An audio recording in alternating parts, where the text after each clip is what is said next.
Blue Wire Hustle proudly presents All Eyes on Cleveland. This is your Browns post draft react show featuring the one and only Ellis Williams. You can find him on Twitter at Book of Ellis. He writes for Cleveland.com. How we doing tonight, Ellis? I'm cool, Brad. How you doing?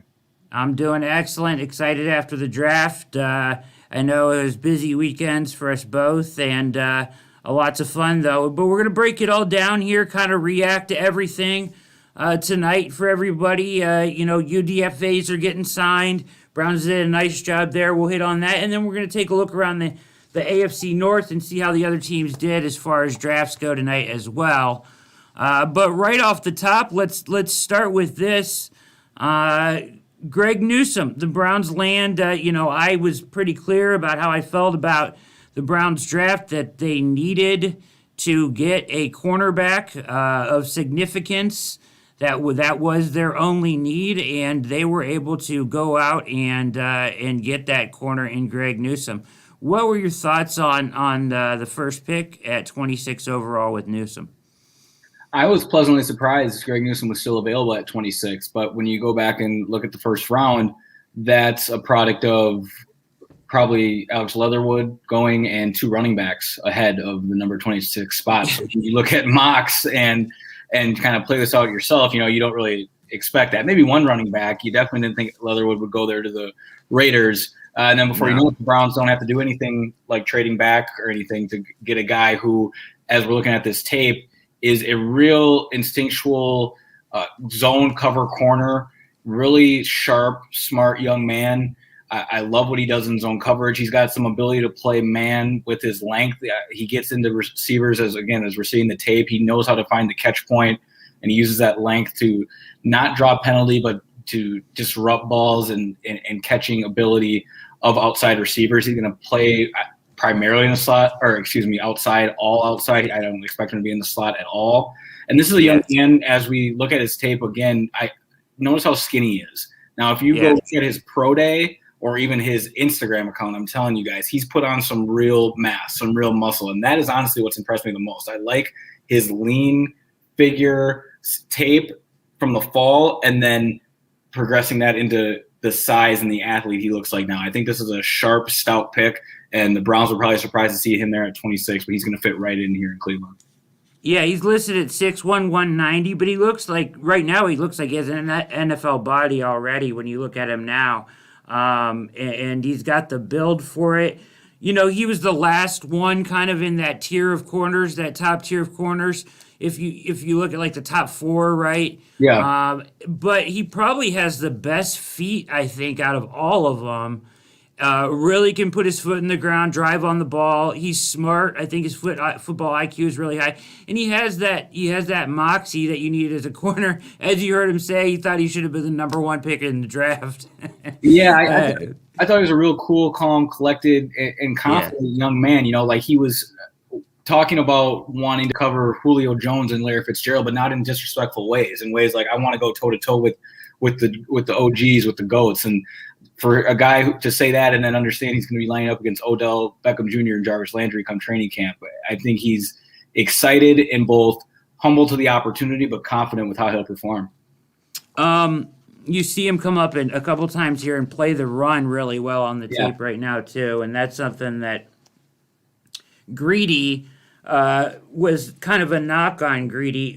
When you look at him and Greedy, would you, if I had to say, you're Vegas and you got to give me some odds on who's going to be the starting corner opposite Denzel Ward, would you go with their pick here with Newsome, or would you go with Greedy Williams?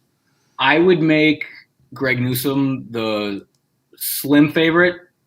And a lot of that really only has to do with the unknown health of Greedy Williams. We know he's trending in the right direction.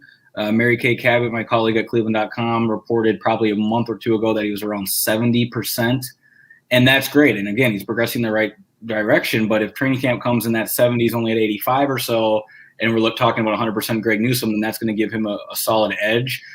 I think they're going to have an opportunity to both compete, be healthy, remain healthy, and then just play 1 through 3 corner, excluding the slot. So between Denzel Greg Newsome and Greedy Williams, the Browns have 3 high upside quality outside corners, of course, with Denzel being the number 1.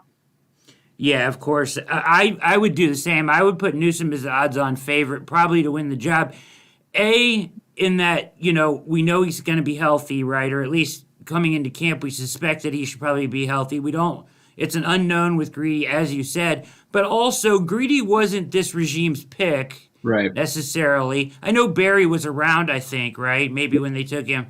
So that kind of plays into a little bit. But this is a first-round pick. I mean, you use a first-round pick on a guy, you should probably give the benefit of the doubt. Like, if they were neck and neck and you really couldn't tell one little bit of difference, I think the edge would go to the first-round pick, wouldn't you think? Yeah, I think that makes sense. It's going to be interesting to see. I brought that up to my colleagues on one of our podcasts last night. We're going to realize pretty quickly who they want to play. Not saying these guys don't earn it, but what is really going to be the difference between a guy we're going to get to here soon, Anthony Schwartz, and what Cordero Hodge can do. So we're going to find out pretty soon what guys are going to want to get on the field, because at the end of the day, all these, whether they're the rookies or the year 2, year 3, year 4 vets, some of these guys on the backup spots in the depth chart probably have relatively similar skill sets. Yeah, I agree. So good stuff there is the Browns getting Newsome at 26.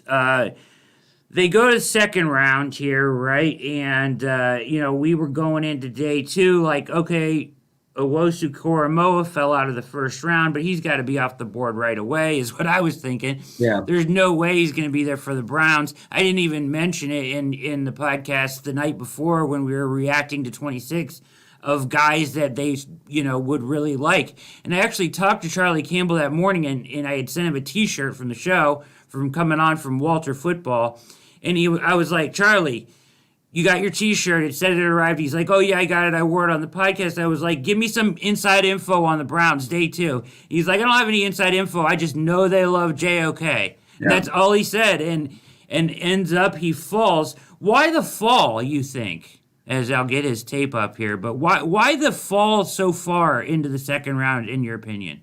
Well, it sounds like my colleague Mary Kay Cabot has recently confirmed that he had a heart condition that was flagged in his medicals, and that information came out late, which attributed to his fall. But when Andrew Berry and Paul DePodesta came on to talk about the pick, they were asked about his medicals and were confident that they were not a concern and that JOK health would not be an issue for them moving forward. So that is a report now out, but we had a little bit of nibble on draft night. Medicals aside, he fell due to really being a player without a position, but that's perfect for the Browns. He's a guy who is too small to be a linebacker, not a deep 1/3 coverage safety, but the Browns are cool with that. They see a football player, a guy who has quick trigger instincts, can get sideline to sideline, and someone that they can mold into really a gadget player, a Swiss Army knife, if you will, defensively. He'll probably end up being an overhanging type defender, but they say he's a true linebacker, and we're going to find out how they develop him in the years. I wouldn't expect a home run type of player right away, but over these next 2 years, we're going to see what Joe Woods and Kevin Stefanski have planned for Woe, as they're calling him. Yeah, I mean, if they're going to put him out, I think they'll put him out on the field right away. I think, to some extent, he wants to play linebacker, right? He said basically in the NFL, I heard in one of his things, and he'll be the smallest linebacker probably in the NFL day 1 that he steps out there like that if he's going to play a true position there. But we've seen what he can do. He can guard tight ends. He can, he's got hips like a safety. He can guard wide receivers. But he's so good against the run and even, rushing the passer, too. It's like, okay, they modernize this defense with this kind of speed, right, and this kind of an athlete. I think he fits perfectly into what Joe Woods wants to do. If you want to use him as that rover or viper, big nickel type guy, or as your second one of your 2 linebackers in a nickel or dime defense, right? So you could use him in a number of ways there.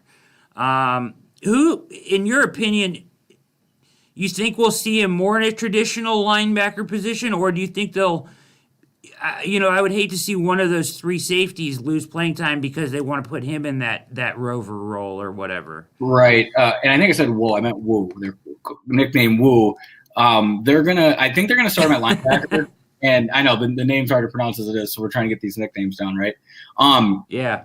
I think he starts as a linebacker, and perhaps I can put some weight on him. I understand the safety thing, but I really think we have to look at these guys less as what the letter next to their name is and just ID them as talented, stout football players at or near the line of scrimmage. And then the deep safeties are going to be the more Grant Delpit types. Ronnie Harrison and Wu seem like the guys who will patrol around the line of scrimmage. And then John Johnson really can do it all. And then Grant Delpit as your traditional, probably deep guy. That is probably the deep rundown of how this quote unquote positionless group of safety / linebackers are going to play. But I think they're just going to be creative with this young kid and try to get him on the field as many ways as they can. So it makes me laugh when I think about this, right? Like, so Brady was pissed about the single numbers things, right? Tom Brady was, because he was like, oh, how am I going to identify? Well, the Browns, that would be perfect. They just need to take all their linebackers and all their secondary players and give them like 6s and 9s and 8s and move them all around, and they'll never know what the hell's going on in the secondary, right? Yeah, no, it's a fair point. They were saying on the ESPN broadcast, if you put in the pros, if you put a number 20 on Wu, he'd be a safety. If you put 55, he'd be a linebacker. That's really all it comes down to, because they're just fast football players at the end of the day. Exactly. Yeah, so good stuff there.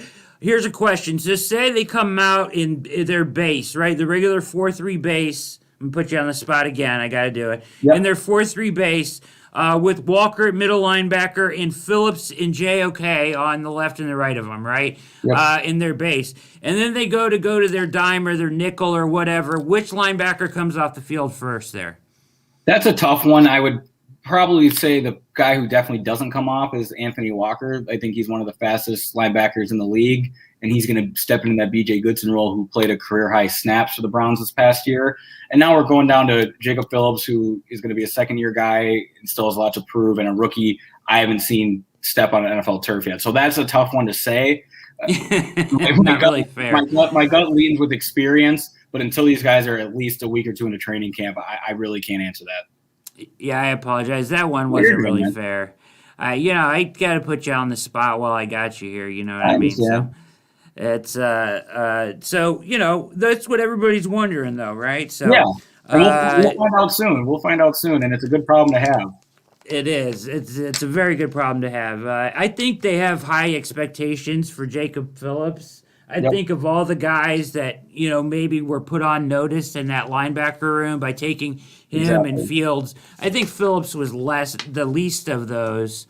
I think they envision him a part of their future. Do you agree with that? Yeah, I completely agree that he was the first guy that really tipped the Browns' hands as what they see as a modern, prototypical linebacker. And he's, a guy who has a very different build than, let's say, Sony Takitaki.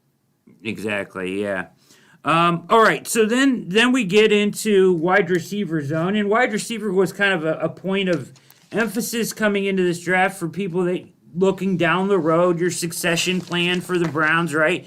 And they needed to add speed to the room. Well, they certainly did that as they went out and got a track star in Anthony Schwartz, 6 foot, 179 pounds. Do you like this pick? Round 3, pick 92. Yeah, I'm cool with it. I think this might be the only spot in the draft where things didn't go according to plan for the Browns. Okay.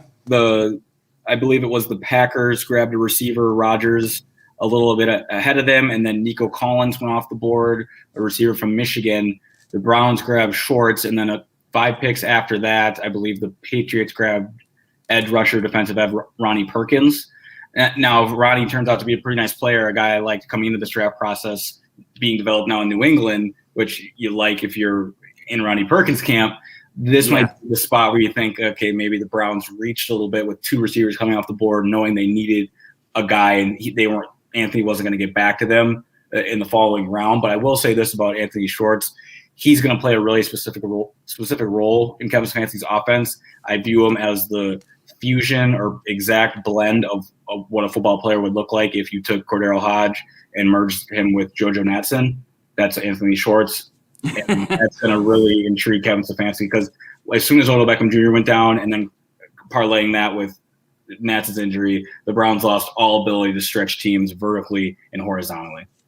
Yeah, I know you're absolutely right there, and he brings that back if he can get on the field and do some things. So like the positives on him are obviously the world class speed, right? Yeah. But the negatives are he's not a great receiver, and he gets knocked off of that speed pretty easily by defenders, and guys get his hands on him and they can slow him down. He's real slim. His routes aren't great. His ball skills aren't great. He's pretty raw as a receiver goes. Obviously, those are things that we want the coaching staff to help him learn and bring along and stuff like that. Do you see him as just kind of a gadget guy at the beginning here, that they'll have a package of plays for Schwartz, that they can get him the ball just because he's a home run threat at the beginning? Or do you see him actually using him as a receiver right from the start? Well, it depends what type of package we're talking about. I'll say this. I know they're looking for a receiver to run those deep posts to take high safeties so that they can hit deep ends and the intermediate crosses, right? And why would you have Odell Beckham Jr. do that when you want the guy to get the ball in the middle of the field when he's open and then be able to create? So to have Schwartz and Beckham on the field is something they're going to want to do. And for Schwartz to be a threat on that deep post, they're going to have to throw it. And he's going to have to prove that he's a threat to make that play. So I think he'll have chances at receivers to do that. But the jet sweeps, the jet motions, the orbit motions, the wide receiver tunnel screens, those are all aspects of the game that he brings that this Browns offense needed, and he's going to get those type of packages and gadget plays as well. That's what I expect in the short term on top of special teams. But I am a little more optimistic than what I'm reading in draft reviews regarding his long-term development. I think he's got better hands than people give him credit for, specifically as a tactical catcher. There are some moments when he's downfield on those deep posts where his hands just something happens, and that is a big no-no, and that is, of course, something that needs to get addressed. But as like a technical receiver catching a 6-yard hitch or something, he catches with his hands. He's a professional. He's sound in that way. He's not sloppy catching the ball with his body. He looks like on tape a football player with track speed, not a track speed trying to play football player. Okay, so good. That was my concern. Yeah, that's really optimistic. When he gets the ball in his hands, he looks like a football player. He looks natural with it. I'm more optimistic about his long-term development, and I think he'll have a role right away. Yeah, those were my concerns, to be honest with you, from what the things that I read is I haven't really – you just see the highlights. I haven't dug into his tape yet. Yep. So like that's a positive, I think, to hear you say that, because that's kind of what the feeling I got initially was. This is a guy that can run, that's on the football field. So you kind of put that in perspective there. So I'm glad that you said that. All right, so then they go offensive line. James Hudson is an interesting case, right? Yep. Defensive tackle started as a defensive tackle, moved to offensive line. Cincinnati, 6'5", 310. His movement skills are great. He looks like he has great feet. They said that he's got a great enforcer mentality about him. But the things I saw on initial tape are his hands need some work. His hands are really low a lot on tape, things like that. Just as far as technical stuff goes, what do you think about Hudson as a pick in general? Your assessment on the hands are accurate, but everything else is really fine-tuned with him, and specifically just his athletic feet. And he moves really well, which fits with what the Browns are trying to do with having an athletic offensive line. Tie him to Bill Callahan for a year or two, and he could develop into something. It's pretty obvious these next 3 guys we're going to talk about, really the whole list, they're backups. This is a Kendall Lamb replacement pick with more upside than Kendall Lamb. And that's what he's going to come in here and be asked to do. And we're probably, hopefully, guys staying healthy. You don't want to wish injury on anyone, of course. Hopefully, you don't hear from James Hudson for a few years. And when you do, he's developed into above average quality tackle. And it sounds like a guy capable of playing a swing guard position as well. Yeah, he does. I mean, the athleticism is something you can't coach, right? And they have Bill Callahan. So right away, I say any offensive lineman coming in here has a huge advantage. We've seen what Callahan can do. I mean, he's a incredible coach and a genius. So and it's pretty cool too, the whole Joe Thomas idol thing, right? Yeah, where it's pretty cool stuff there. So he's certainly in good hands. As we move to their fifth pick, I don't want to get that wrong. I believe this is still not a fifth round pick, but their fifth overall pick. Yeah, round 4. Yeah, round 4. Tommy, pardon me. Togiai. I think I said that right. Yep. Tommy Togiai, defensive tackle, Ohio State, 6'2", 300 pounds. He's a 3-tech guy. He's, for me, he fits right into this rotation right away if he wants to. The spot's there for him. Jackson, Billings, Elliott. Your thoughts on Togiai? He'll have to impress pretty quickly in camp if he's going to beat out veterans like Malik Jackson or Andrew Billings, in my opinion. I also think Jordan Elliott has had a decent rookie year to build off, and he really comps a lot to what Jordan Elliott was coming out a year ago. Slippery, springy inside, 3 technique, active, and youthful. And that's what you're going to get out of a D tackle in this round. But that's why D tackles in this area tend to not play right away, because you're competing with grown man strength, which is going to be Malik Jackson and Andrew Billings. Yeah, so I guess I don't see him taking their spot. I'm just thinking They probably rotate 4, right? Yeah, they try to get 4 of those guys on the field. And that's the point to keep in mind with all this is there's a 17th game plus a planned Super Bowl run, right? So this is way less about starting, and this is actually about finishing and having depth. Absolutely, yeah. And we're going to bring up another guy later in Marvin Wilson, but him and Togiai will be interesting to see, if they do use that, 4-person rotation and we have 3 of them there, is that, are they battling for that 4th position, maybe just to get on the field for 10, 15, 20 snaps or whatever? And the other question I have about this, when you consider Wilson, does this close the door on Sheldon Richardson for you? It's a really good question.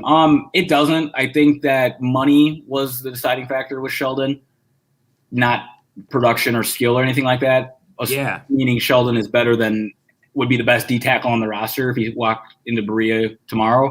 So if the money became right with Sheldon, I think he comes back. And yeah, that's where I'll land. I think this is all money related.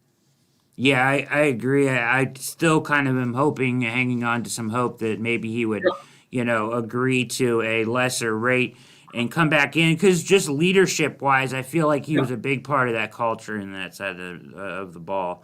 All right, their next pick, they took Tony Fields. Yep. Fields? Yep. The second. Played 3 years at Arizona and then went to West Virginia. He's 6'1", 200 pounds. Another very versatile guy here, right? Smaller linebacker. What do you think about Fields? Yeah, this was the one pick that surprised me a bit. The Anthony Schwartz one, though I thought they may have been caught a bit by surprise with just how the board fell. You kind of figured they'd find a receiver soon. This one I didn't see coming. When you look up Fields and research him, you see a lot of JOK comps, which is a player, of course, they already grabbed, which to me tells me 2 things. One, this is the type of linebacker they want. They want them looking more like safeties. They want to be fast. 2, they really don't like the linebacker room they currently had. And I think a lot of these linebackers from a year ago in the past 2 years, chances of making the roster just got a lot tougher. Yeah, that's what I agree too. I feel like they put guys on notice with this pick. I agree with you too, 100%. Schwartz, I kind of questioned initially. I feel better after talking to you about Schwartz than anything. But this one feels like the only really reach. A lot of things that you look at have him as a 7th round grade or a UDFA grade on a lot of stuff that I've seen. So, it feels like a little bit of a reach here in the 5th round at pick 154. But obviously they wanted to address that room. And he, like you said, he's a poor man's JOK. So, he's like JOK's versatility without the athleticism, right? That's what it seems like. He's going to play traditional linebacker for them, as traditional as it, in the sense of this front office and what Joe Woods wants a traditional linebacker to be. But what I mean by that is he's not a coverage guy. For everything JOK does in coverage, Tony Fields doesn't or hasn't proven to do yet. So that's when it comes to poor man, that to clarify that, I would agree. Poor man is in the coverage area. Got Yep. it. Yeah, I mean, he's a tackling fiend, right? He's got so many tackles. It's crazy. I mean, he led Arizona in tackles, led West Virginia in tackles. So, production is certainly not the problem there. I actually really like this next pick a lot. Richard LeCount, safety from Georgia. 5'11", 190 pounds. Also in the 5th round, 170. Thoughts on LeCount and them going safety here in the 5th round? Yep, this pick made a lot of sense, and it's really what I think this front office is looking for from just upside picks at this late in drafts, specifically with what's going on with the safety position across this league. He ran a 4.8 40, said it probably had something to do with an injury. But to me, that doesn't matter because I read that his GPS tracking time was 90th percentile. And that's the type of data that smart teams like the Los Angeles Rams, who the Browns just got 2 of their secondary guys, so that tells you that they look at the same data and respect it. That's what the Rams used to get Fuller the other year. And that is data that the Bears have used as well when Vic Fangio was there, another safety expert who plays too high often and plays 3 or 4 safeties. So the Browns are in that class of teams that seem to have found a market inefficiency in identifying quality safeties, upside safeties, and safeties that can play despite slower 40 times, because it doesn't matter what you're doing running a straight line speed if you're playing around the line of scrimmage. It's about your processing speed, small area quickness, and just your ability to play football. And this is what this young man looks like he can do. Yeah, absolutely. So, the stuff that I love to read here. So this is from PFF, right? LeCount can wear a lot of hats in your defense without being a liability. There's not one role he's perfect for, though. He's assignment sure safety. So few big plays allowed over the years. Trusts himself. When he makes his break, he doesn't second guess it. Very willing to take on blocks and hit. Doesn't know that he's undersized, so plays like he's bigger than he is. I love that. 3 years of starting experience in a very varied role against top competition, obviously, in the SEC. They make it out like the guy can do anything, really, either safety spot you want, and he's very self-assured and great football IQ, all the things that you really want in a safety that you're going to get at this point in the draft. You're not going to get a guy with elite traits that jumps off this page at this point in the draft. But if you get a guy that is, if you see they push their age guardrail a little bit with LeCount here, because he's got the experience and he can play those roles. And it makes sense to push that age guardrail here. Yeah, exactly. And the only thing that will stop LeCount from seeing the field early is just the depth at this position. But given a chance, I like his opportunity and his ability to come in and plug in at a safety spot if need be. Especially, right away as a rookie, this sounds like a young man who's really capable and is going to earn the trust of the coaching staff right away, despite the not having home run traits, because they don't need him at that position. Yeah, absolutely. I totally agree. And then, so I really like that pick a lot, and I really like this pick. So they go Demetric Felton. I think I have some tape here from Felton because he's just fun to watch. Yep. So Felton, I really like this pick. I actually like it a little bit better than the Schwartz pick. I know they serve different purposes. Let me mute that there. That's a little crazy. But if you can kind of see it there, that's not the best video ever. Come on, Mikey, get it together over there. 6th round pick, pick 212. Started as a wide receiver, then went to a running back, put on some weight. At the Senior Bowl, he went back to wide receiver and looked really good at wide receiver, right, in the Senior Bowl. So where I guess he had a really good week against good competition. I like this guy a lot. Like I said, I almost like him more than Schwartz as a pick. And maybe could be, if you had to pick a guy to be that gadget guy, I feel like this guy might even be the one that is that guy. Yeah, they are going to run different types of gadgets for those two players. Like Felton's a type of guy who you're going to trust situationally. You see these swing passes. Those are designed. That's not like the quarterback saying I'm in trouble. That's a designed swing. They are watching tape upstairs and they think, all right, this linebacker is not respecting our running back in pass pro, so let's just leak him out and hit him for a quick hitter. That's the type of stuff he's going to run. As for the senior day stuff, Senior Bowl wide receiver stuff he was doing, it's a blast to watch on YouTube, his senior day cuts. He is a decent slot receiver already. He's a good slot receiver. I don't know if he's NFL slot receiver yet, but he's just a good college slot receiver right now, meaning he can do stuff in the backfield, he can catch out of the backfield, he can run between the tackles, and he can play in the slot, meaning this guy is going to be very versatile. You're not really going to know what personnel to match him with. He's not the home run hitter that, say, like a Tariq Cohen is. He's not going to bust an 80-yard score, but in a Curtis Samuel type way, he is going to get open when he's in coverage, and when he's between the tackles, he's tough enough to pound the rock. If Kareem Hunt or Nick Chubb get hurt, we saw what Dearness Johnson was able to do a year ago in that time. This is an upside version of that, and another guy who I think could carve out a small role in this offense, but score 2 or 3 important touchdowns. Yeah, the thing, that I like about him, too, at this point in the draft, obviously the last pick that the Browns make. So, obviously he can contribute as a wide receiver. He can contribute as a running back. He can contribute as a kick returner, punt returner, and on special teams, obviously, as well. So you like that he has a good chance to make your roster because he can do a ton of stuff for you, right? Oh yeah, he'll be a guy that they're going to prioritize and draw stuff up for, and only going to expand his role, assuming he handles the early stuff well.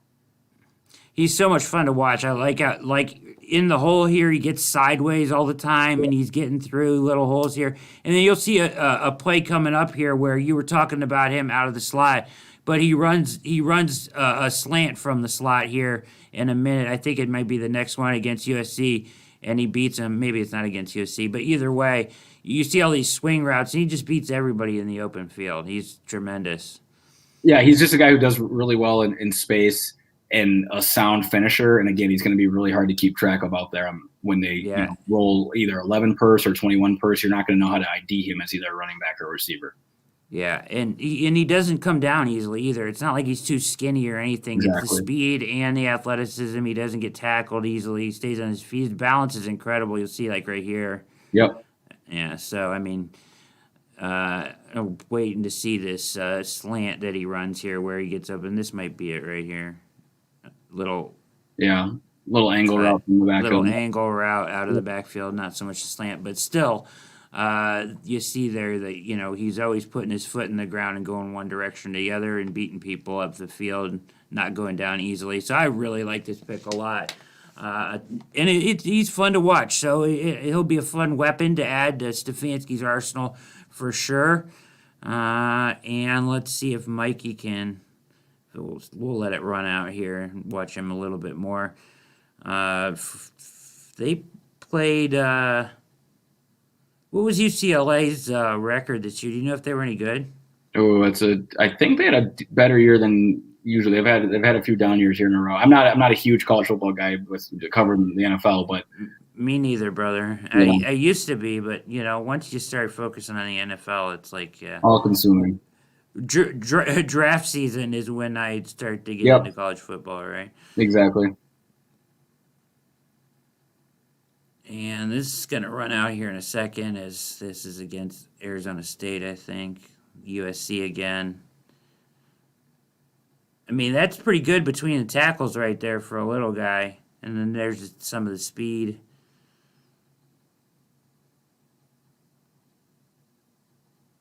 Again, between the tackles. So, good stuff there from Felton. Somebody that I'm excited about for sure. All right, let's move on here. I got some more questions for you, and then we'll get you out of here. We're going to do AFC North draft here in a minute. But I did want to ask you a couple things about these picks. Which was your favorite pick, you think, out of all of these? Do you have a favorite? Yeah, I think it's Greg Newsome. I'm just intrigued. He really won me over in his press conference. Just a really sharp, confident young man. Again, confident but humble, hungry for an opportunity. That type of swagger that you believe in him because he believes in himself, but not in a self-aware way. To be clear, in a self-aware way. Seems like a very self-aware young man. So combine that with what I see on tape, with how I see him growing into his frame, I think he has all the pieces turn into a quality pro, if not have even more upside than that. Yeah, for sure. Him, or Owusu-Koramoah. Like I said, I really like LeCount and Felton at the end of the draft too. I think are great values. Obviously, Togi, I think, is a guy that can contribute potentially as well. All right, who do you think of all of the players drafted will have the hardest time making the team? It's a good question. I could see LeCount being a practice squad guy. Maybe it's just tough to say. This is the Browns are going to be a team that are going to have practice squad guys picked up, like guys they hope can clear waivers and make it on the practice squad. They're going to lose them because this is a stacked roster. But because then I could see them not wanting to even risk losing LeCount. So then you think Fields, but then why make the pick? That's a round 5 pick. We are in unprecedented territory with this front office. My colleague Mary Kay Cabot wrote about how she's never seen this much turnover from a defense from year 1 to year 2. So yeah. I wish I could give you an answer, but I mean, it could be they could just cut bets. It could be Mac Wilson, Sonny Taki. That whole linebacker room could be gone, and they could just keep the young kids. So it is going to be fascinating to watch how this plays out. Yeah, I'll tell you, I'll be completely honest with you. I haven't been the biggest fan of Sheldrick Redwine and his progression. Yep. And I think that if LeCount shows that he's capable of doing the job, then I think Redwine might not be long for the roster either. Yep. So completely agree with that. It's a great point. All right. Do you feel like the Browns reached on any of these? I don't. Again, I think the Schwartz pick was just the only one they didn't totally anticipate. They knew they needed a receiver. The Fields one, again, I go back to wondering, but they're in a spot where they don't need to nail all these picks, and you're not ever going to nail them all anyway. So, assuming they land 3 guys who turn out, this has been a great class, and assuming 3 turn out, it's a great class, and you can respect their process in landing all these guys. So I would say, no, I don't see any reaches here whatsoever. Yeah, it doesn't seem like that's in his DNA at all. Barry or any of those guys that reach, they're going to stick to the plan no matter what. Schwartz, back to him again, just because I have questions about him. Is it you think there was anybody else on the board that maybe you would have thought at that point, wide receiver, that maybe thought was a better fit than him? Wide receiver, off the top of my head, a guy like Tylan Wallace comes to mind, who I'm going to talk about when we get to the Ravens. Yeah. Just your more traditional outside receiver, polished up. You know what you're going to get out of him. But I understand the Schwartz pick. I understand the upside and his specific fit to the offense. So they're completely different players, quite frankly. So it was never going to be Tylan Wallace. They were looking for a guy like Schwartz, and that's why he's on the team. Yeah, I wonder about Darden. I think he was still on the board, and he's a straight speed guy too, but maybe a little bit better of a slot receiver. I don't know, out of North Texas, I think. Yep. So a couple guys that maybe, at least in the pre-draft process, I marked ahead of Schwartz. But either way, obviously, these guys are a lot smarter than me, so I'm just saying. I hear you. But hey, I'm here talking, so I'm going to tell you what I think. So, all right. So you obviously didn't dislike any of these, right? Yeah, I'm good with the draft. It was just a solid draft all together. And when you really survey the NFL draft review marketplace, if you will, you don't see anything below a B+ for how the Browns did. So how am I going to come on here and say I don't like one of these picks? Yeah, I haven't seen. Yeah, you're right. I haven't seen anything like that. So. I've seen mostly A+ everywhere. Exactly. A couple of the other teams that I think that got high grades. I'm trying to think of who else was graded highly. I think the Jaguars got some high grades. Yeah, and teams with the quarterback situations like the Bears. Yep. I know the Lions. Grabbing the interior guys. It really was an overall solid class in general. Again, the Jaguars, off the top of my head, did well. The Chiefs did pretty well. You'd think so. It's really just, I think this class itself just was so deep that it was hard to mess it up if you just stuck to your board, and that's what the Browns did. Yeah, and they were able to move a pick into next year which I think is valuable because next year is expected to even be deeper. They're anticipating 300 to 350 guys with draftable grades because of the COVID extra year of eligibility and all that stuff. So that is a smart move that a lot of people said that teams were going to try to do, with their extra picks this year. So we see that. Let's jump around the AFC North real quick, and then I'll get you out of here. I know I've kept you a little bit longer than we thought initially, but hopefully you're okay with that there. Let's just take a quick look at the Bengals here. Obviously, Jamar Chase, Jackson Carman, Joseph Asai, Cameron Sample, back-to-back edges there. Tyler Shelvin I liked. Deontay Smith, Evan McPherson, they go kicker in the 5th round.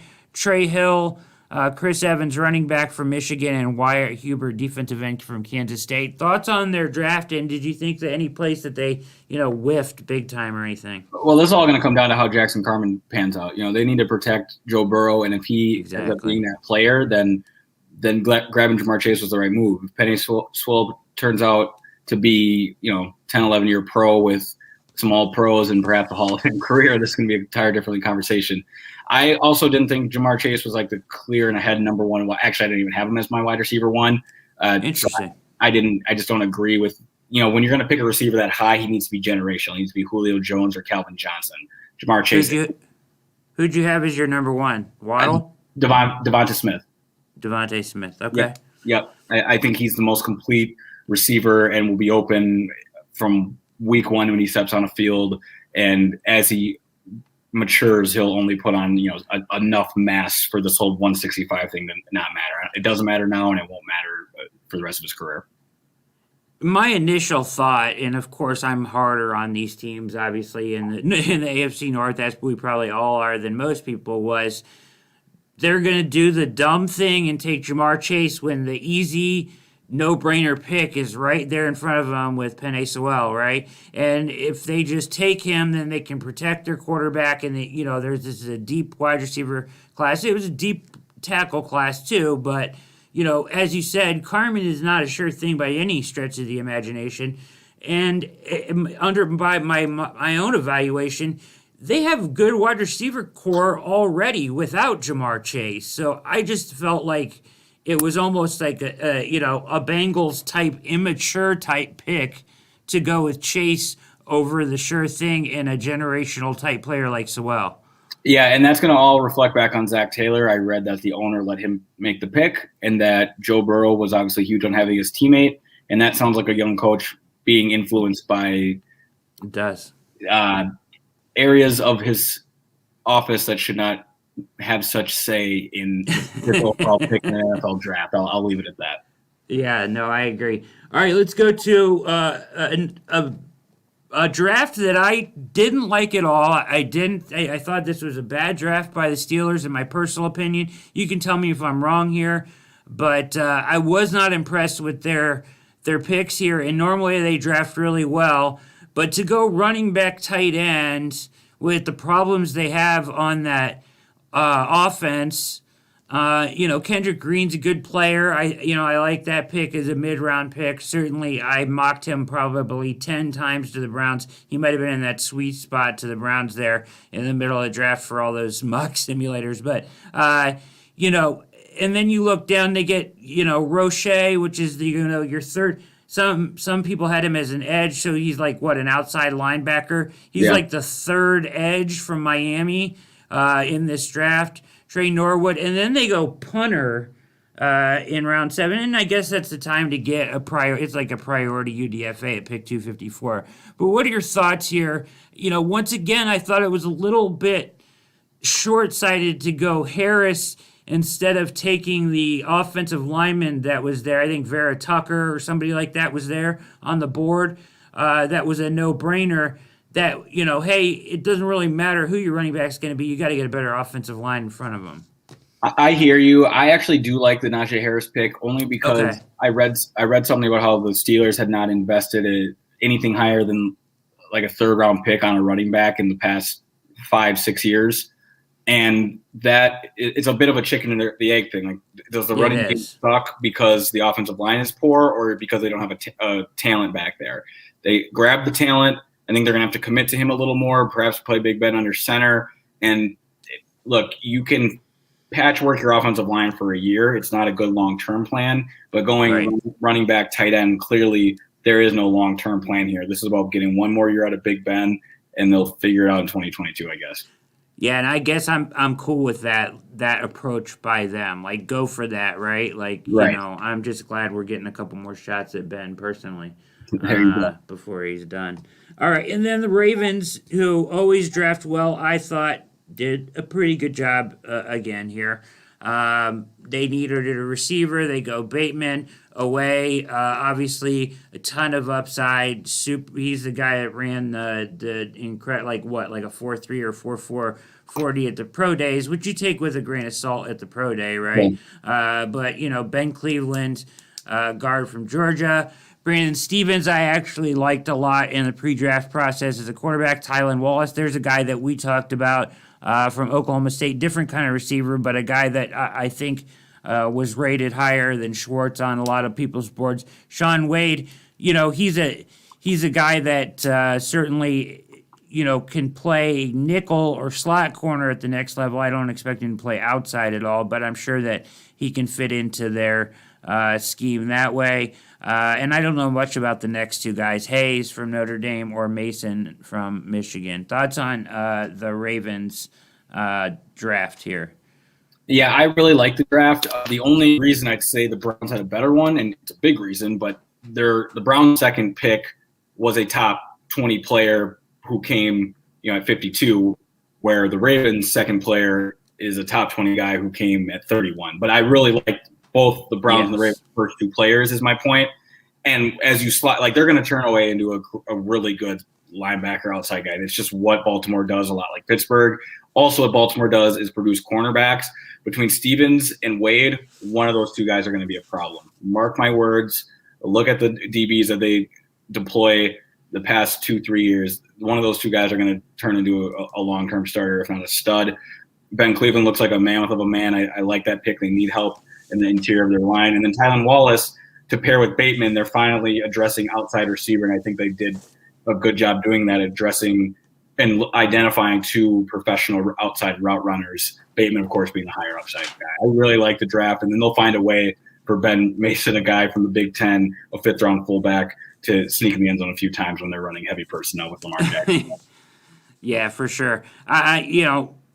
Kind of fits what's going on with the AFC North, the Browns and the Ravens having better drafts, and the Steelers, looking a bit desperate at this point to try to keep up with things in an arms war, and the Bengals building and getting there. So that's kind of what we saw from the drafts, actually, pretty right on cue. Last thing here before I let you go, and you've been incredible tonight, make sure you follow Ellis Williams on Twitter at Book of Ellis, and read all of his stuff at cleveland.com, as he is all over Browns coverage all the time, and you can watch them on their channel. What's your guys' YouTube channel? Just cleveland.com?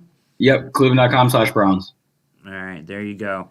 Because you and Doug, who's been on the show a few times, are always on there talking, and you guys crack me up. You guys do a great job on your coverage. Thank you. All right, final thing here, UDFA. So if the Browns hadn't knocked it out of the park enough, they go out and get probably, one of the top two guys available on the undrafted list with Marvin Wilson from Florida State, 6'5", 305, consensus 5-star recruit coming out of high school. Should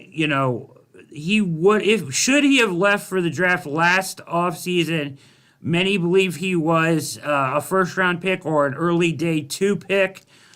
Decided to come back and kind of unsure. I mean, he played a different role in 2020, but there's no real flat-out answer to what happened to his production in 2020 or why he dropped off the map there. The Browns won as it was described by Tom Pelissero, a swift bidding war to get him his services and bring him in. So a nice job there bringing him in, certainly a guy that very well could have been drafted and many valued as a very talented guy. If you look at his production, and one people said one of the best interior defenders in the country in 18 and 19. Thoughts on Marvin Wilson and this pickup here as a undrafted free agent? Yeah, the Browns didn't have a 7th-round pick, and they made this young man a priority, and he's going to have an opportunity to surprise some people and capitalize on that 5-star recruit athleticism. He was heavily recruited by Ohio State. Sounds like a young, high-motor type of player who has some adversity and now has a chance to make something of it. So it's a competitive interior D-line all of a sudden, and it'll be fascinating to see how it plays out. But just this roster from top to bottom, whether we're talking the 26th pick in the first round or an undrafted free agent, it's depth all over the place. Yeah, they killed it and stuck to their plan and nailed it. Obviously, if they were ready to pay what is ultimately, in the grand scheme of things, really undrafted free agents is such a gold mine. I was listening to, the Spot Track, the guys over at Spot Track talk about this stuff, but undrafted free agents is just there's so many good players that go undrafted. Like they could add like 3 rounds to this draft. It would bore the crap out of people, but they could add like 3 rounds to the draft and they would get evaluated and picked and have a chance to make rosters. So to spend $30,000 in the grand scheme of things of what the Browns are going to spend to get a guy like this makes a ton of sense and just goes to their plan and them being intelligent about the way they're handling their business for sure. You've been excellent, outstanding, Ellis. You're a wonderful guest. I will have you back again if you will have me. We'd love to send you an All Eyes on Cleveland t-shirt for coming on the show. Yes, I'll get your size and shoot you one your way. You've been tremendous in breaking everything down for us tonight. Took up a ton of your time. I didn't mean to. No, you're good. But all right, man, you're the best. So tell everybody where they can check out your stuff, and if I haven't covered it all already, but Cleveland.com, at Book of Ellis. It's Ellis Williams. Thanks for having me, man. Looking forward to that t-shirt. I'll have it on next time. Yes, sir.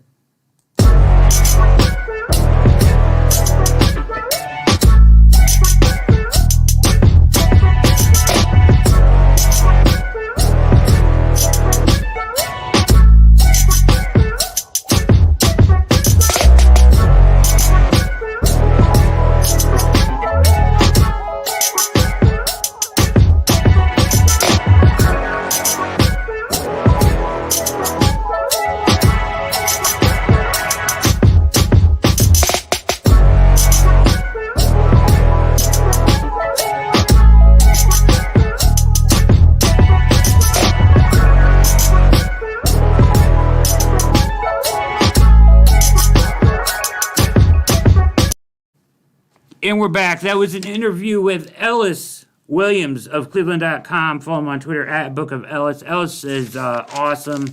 You've got to read his stuff all the time. He's tremendous.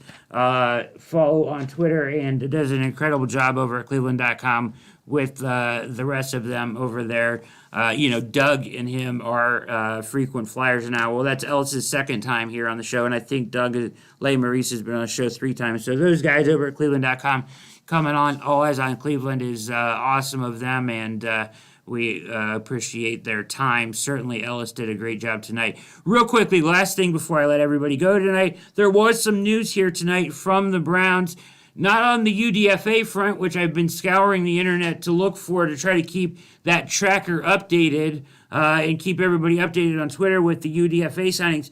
But the Browns go out and sign a guy named Malik McDowell, which is an interesting case here, okay? The Seahawks drafted him in the 3rd round of the 2017 NFL Draft. He was a 5-star recruit, played his football at Michigan State.